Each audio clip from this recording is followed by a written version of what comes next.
जी हां दोस्तों, आईपीएल 2024 के रोंगटे खड़े कर देने वाला सुपरहिट ब्लॉकबस्टर महामुकाबला चेन्नई सुपर किंग्स और गुजरात टाइटंस के बीच अहमदाबाद के नरेंद्र मोदी स्टेडियम में खेला गया। जहां दोस्तों ये मुकाबला काफी हद तक रोमांचक रहा और गुजरात के भूखे शेरों ने 35 रनों से हराकर चेन्नई सुपर किंग्स की कमर तोड़ दिया। इससे पहले दोस्तों, आप भी सीएसके के पूर्व कप्तान महेंद्र सिंह धोनी को बेहतर कप्तान और शुभमन गिल को धाकर बल्लेबाज मानते हैं, तो इस वीडियो को लाइक करके चैनल को सब्सक्राइब करना बिल्कुल भी ना भूलिए। तो दोस्तों चलिए आज के सुपरहिट महामुकाबला के फुल हाईलाइट के बारे में आपको बता दूं। जहां दोस्तों सीएसके ने टॉस जीतकर पहले गेंदबाजी करने का फैसला किया, जबकि गुजरात टाइटंस की टीम पहले बल्लेबाजी करने के लिए साथ ही पिछले साल का फाइनल में हार का बदला भी लेने के मकसद से उतरे गुजरात टाइटंस की तरफ से साई सुदर्शन और शुभम गिल ने तेज शुरुआत करते हुए मिचेल सेंटनर के ओवर में चौके छक्कों की बौछार कर दिया, जहां बेहतर प्रदर्शन के साथ 4 ओवरों में ही टीम को 43 रन तक पहुंचा दिया। मगर पारी की पावर प्ले खत्म होने तक गुजरात ने बिना विकेट गंवाए 58 रन बना लिए थे।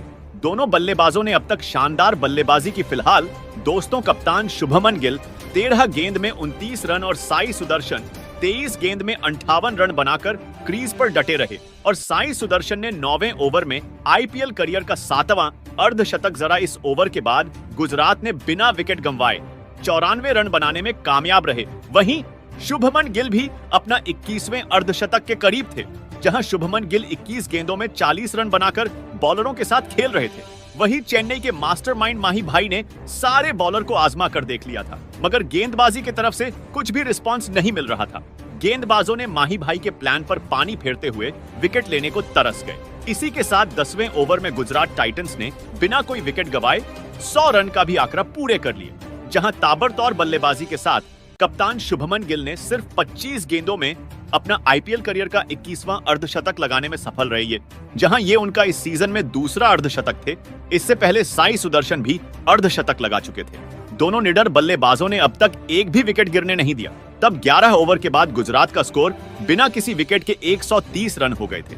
फिलहाल शुभमन गिल 28 गेंदों में 57 रन और साई सुदर्शन 38 गेंदों में 71 रन बनाकर क्रीज पर मौजूद थे। सीएसके के लिए हेडेक बनते जा रहे दोनों बल्लेबाजों ने सिर्फ 13वें ही ओवर में 150 रन पूरे कर लिए, जहां अभी तक गुजरात टाइटंस ने एक भी विकेट नहीं गंवाए थे। उभरता हुआ युवा बल्लेबाज शुभमन गिल केवल 40 गेंदों में 85 रन और साई सुदर्शन 44 गेंद में 92 रन के मदद से उन्होंने बिना किसी विकेट गंवाए टीम को 14 ओवर में 179 का आंकड़ा पार करवाकर बेहतर स्थिति में रखा। बिना विकेट गंवाए 179 का नंबर इस सीजन सबसे बड़ी साझेदारी था। वहीं यह गुजरात के लिए आईपीएल इतिहास की सबसे बड़ी साझेदारी रहा। इससे पहले सनराइजर्स हैदराबाद के ओपनर बल्लेबाज ट्रेविस हेड और अभिषेक शर्मा ने पहले विकेट के लिए 167 रनों की साझेदारी की थी। फिर खतरनाक पारी खेलते हुए गुजरात के कप्तान शुभमन गिल ने मात्र 50 गेंदों में शतक पूरा कर लिया, जहां ये आईपीएल इतिहास का एक 100वां शतक थे। साथ ही साई सुदर्शन ने भी आईपीएल में अपना पहला शतक जड़कर सीएसके के बॉलर को पूरी तरह से तोड़ दिया, जहां उन्होंने 52 गेंदों में ये सेंचुरी पूरी की। फिर 210 के स्कोर पर तुषार देशपांडे ने साई सुदर्शन का विकेट लेकर मैच में उनके खौफ से सीएसके को राहत दिलाई। सुदर्शन महज 51 गेंदों में 103 रन बनाकर पवेलियन लौट गए। उन्होंने अपनी पारी में 5 चौके और 7 गगनचुंबी छक्कों की मदद से आईपीएल करियर का पहला शतक लगाने में कामयाब रहे। वहीं शुभमन गिल ने आईपीएल करियर का चौथा शतक लगाकर कुर्सी गर्म करने पवेलियन चले गए।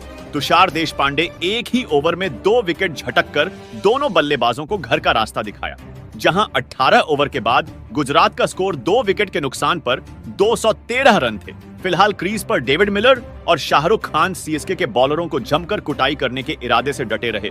गुजरात के 2 सेट बल्लेबाज का विकेट गिरने के बाद रनों का बौछार कम होने लगा। दोनों नए बल्लेबाज के बल्ले से 3 ओवरों में मानो कुछ रन बने ही नहीं और सीएसके ने आखिरी 3 ओवरों में जबरदस्त वापसी करते हुए सिर्फ 22 रन दिए और 2 विकेट झटके, जिसके दम पर गुजरात को 231 रन पर रोकने में सफल रही। पहाड़ जैसी इस लक्ष्य को पीछा करने उतरे चेन्नई की शुरुआत एकदम खराब रही है और 7 गेंदों के अंदर दोनों ओपनर बल्लेबाज सचिन रविंद्र और अजिंक्य रहाणे आउट हो गए।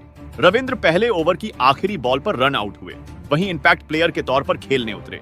अजिंक्य रहाणे संदीप वारियर के दूसरे ही ओवर की पहली बॉल पर आसान सा कैच देकर शिकार हुए। दोस्तों गुजरात के गेंदबाजों ने चेन्नई पर इतना दबाव बनाया कि शुरुआती झटके से उभरे ही नहीं। वहीं सीएसके के कप्तान ऋतुराज गायकवाड़ बिना खाता खोले सस्ते में आउट होकर पवेलियन लौट गए। काफी झटकों से जूझ रही टीम को एक बार फिर से निराश होना पड़ा। तब 3 ओवर की समाप्ति के बाद चेन्नई ने 3 विकेट गंवाकर 10 रन बनाए थे। फिलहाल डेरिल मिचेल और मोइन अली क्रीज पर टीम के लिए उम्मीदों का दिए जलाने में लगे थे। शुरुआती झटकों के बाद डेरिल मिचेल और मोइन अली ने चेन्नई को पावर प्ले के दौरान और झटके लगने नहीं दिए। कुल पावर प्ले के 6 ओवर की समाप्ति तक सीएसके ने 3 विकेट के नुकसान पर 43 रन बनाने में कामयाबी हासिल किया, जहां डेरी मिचेल 14 गेंदों पर 21 रन और मोइन अली 12 गेंदों पर 18 रन बनाकर उम्दा प्रदर्शन कर रहे थे। फिर 7वें ओवर में चेन्नई के 50 रन भी पूरे हुए। वही न्यूजीलैंड के विस्फोटक बल्लेबाज डेरिल मिचेल और मोइन अली पारी को संभालने में जुटे रहे, मगर दोनों बल्लेबाज के द्वारा काउंटर अटैक की बदौलत चौथे विकेट के लिए अर्धशतकीय साझेदारी भी पूरी करी। कुल 9 ओवर की समाप्ति के बाद 3 विकेट पर टीम 77 रन बना डाले थे, जहां मिचेल 24 गेंदों पर 44 रन और मोइन अली 20 गेंदों पर 28 रन बनाकर क्रीज पर मौजूद रहे। वही घातक बल्लेबाज डेरिल मिचेल विस्फोटक बल्लेबाजी करते हुए अपना अर्धशतक पूरा किया।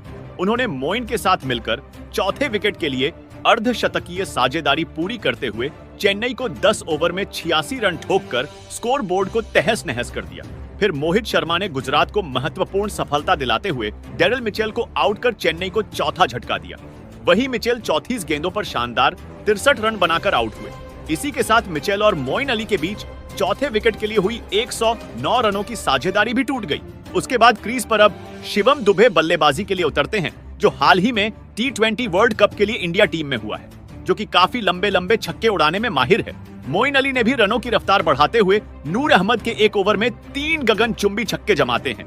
इसी के साथ उन्होंने 31 गेंदों में अर्धशतक ठोकने में कामयाब होते हैं। गुजरात के तेज गेंदबाज मोहित शर्मा ने एक बार फिर शानदार गेंदबाजी की और मोइन अली को आउट कर चेन्नई को 5वां झटका दिया, जहां मोइन 36 गेंदों पर तूफानी 56 रन बनाकर पवेलियन लौटने में सफल रहे। चेन्नई के लिए यह गंभीर स्थिति बनते जा रहे थे।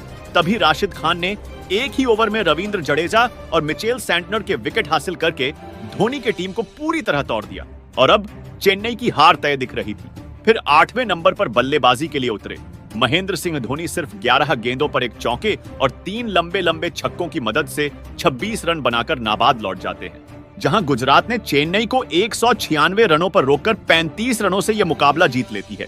साथ ही पिछले साल का हार का बदला भी लेने में कामयाब होते हैं। हार के बावजूद भी चेन्नई की टीम 12 मैचों के बाद 6 जीत और 6 हार के साथ 12 अंक लेकर अंक तालिका में चौथे स्थान पर मौजूद है। हालांकि उसके लिए रास्ता अब और भी कठिन हो गया है। वही टीम के लिए अगले दोनों ही मुकाबले करो या मरो वाला है, जिसमें उन्हें प्ले ऑफ में क्वालिफाई करने के लिए दोनों ही मैच जीतने होंगे। तभी संभव होगा सीएसके अपना इस साल का आईपीएल सेमीफाइनल में जगह बनाने के लिए। वही गुजरात की टीम 12 मैचों में 5 जीत और 7 हार के साथ 10 अंक लेकर 8वें स्थान पर अटके हुए है। साथ ही वह प्ले ऑफ से बाहर भी हो गए हैं। अब कोई उम्मीद भी नहीं है उनको प्ले ऑफ में क्वालिफाई